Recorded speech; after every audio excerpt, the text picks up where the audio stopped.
Let me ask you one precise question, Mr. Jacobs, and you can comment on any of this that you like, but I'm a little bit curious about your specific copy protection technology, which I understand is based on the difference in era recognition capabilities between the CD player on the one hand and the CD-ROM drive in the computer on the other hand. That's right. Now, what's going to happen when somebody introduces into the market a CD-ROM drive that mimics the characteristics of the CD player so that the era recognition differences are eliminated? Now, your technology is defeated.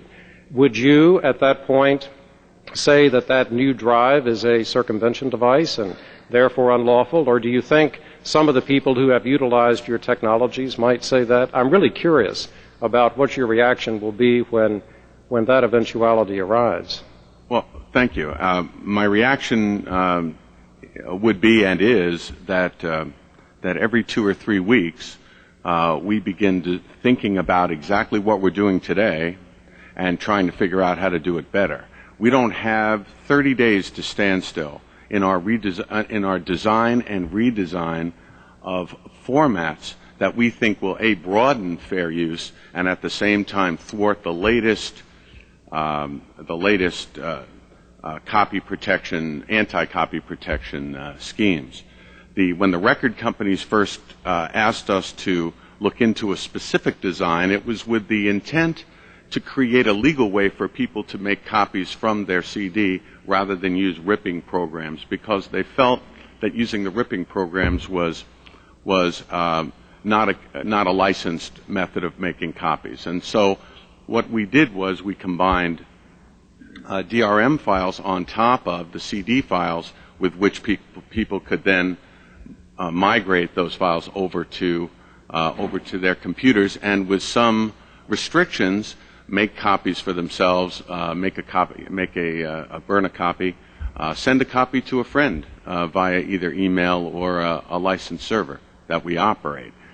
So, in answer to your question, is that technology that you're describing, where we modify a specific channel on a CD, that's already been changed. And in answer to the question of what happens when a CD-ROM player comes out and ignores what we've done and plays the disc anyway, then the answer is that protection won't do any good anymore for that particular CD. And lastly, and I think this is a very important consideration, is that unless we deal face-to-face with peer-to-peer networking, that none of this makes any sense.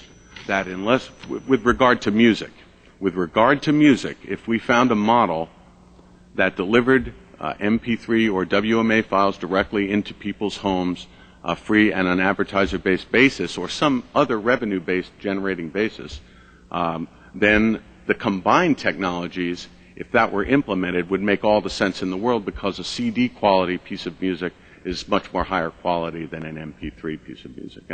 And let's lastly remember that most people, for me, I try to remember this, that most people don't download music out there. Most people buy their music at a CD store, a record store, still. And that many of the people who do download specifically to get music quickly, into their hands quickly, and aren't satisfied with the quality of the music that they receive, and oftentimes find themselves buying the CD because it's a real pain in the neck to go and try to download 12 songs or 10 songs or 8 songs from a particular album. Not all albums have only one hit that you want to hear. There's a lot of good music out there, I think, that is a multi-track kind of situation. So for those reasons, we're moving toward more versatility in the marketplace, because goodness knows everybody wants fair use. Everybody knows that the customer will dictate what fair use is at the end of the day. And I think our company was both a pioneer in that, and we're trying to evolve toward an end that's acceptable to the public. But like I said before, what fair use is to the public and what fair use is as defined by law are two completely different things. They think they have a right, people have a right to make it unlimited copies in any venue because... Well, Mr. Jacobs, we're going well beyond the scope of the question here. Let me thank you for your answer. There's food for thought.